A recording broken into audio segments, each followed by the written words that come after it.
సింగపూర్లో భారతీయుల లక్ష్యంగా జరుగుతున్న విద్వేష ప్రచారంపై అక్కడి ప్రభుత్వం ఉక్కుపాదం మోపింది.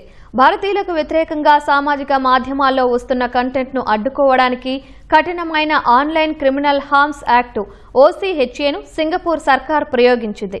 యూట్యూబ్, ఎక్స్ వంటి ప్రధాన సోషల్ మీడియా వేదికల్లో ఉన్న అభ్యంతరకర పోస్టులు, వీడియోలను తక్షణమే తొలగించాలని ఆదేశాలు జారీ చేసింది. ఈ విద్వేషపూరిత కంటెంట్ మొదట చైనాకు చెందిన డిజిటల్ ప్లాట్ఫామ్లలో పుట్టుకొచ్చి ఆ తర్వాత పాశ్చాత్య సోషల్ మీడియా నెట్వర్క్లకు వ్యాపించినట్లు సింగపూర్ ప్రభుత్వం గుర్తించింది.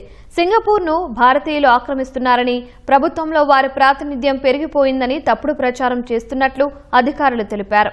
అంతేకాదు, లిటిల్ ఇండియా ప్రాంతంలో రద్దీ దృశ్యాలను, హిందూ పండుగల వీడియోలను మార్ఫింగ్ చేసి కుట్రలకు తెరలేపారని పేర్కొన్నారు. సింగపూర్ బహుళజాతి సంస్కృతిని విచ్ఛిన్నం చేసి చైనా సంస్కృతి వైపు మొగ్గు చూపేలా చేయడమే లక్ష్యంగా సైబర్ దాడులు జరుగుతున్నట్లు సింగపూర్ అధికారులు భావిస్తున్నారు.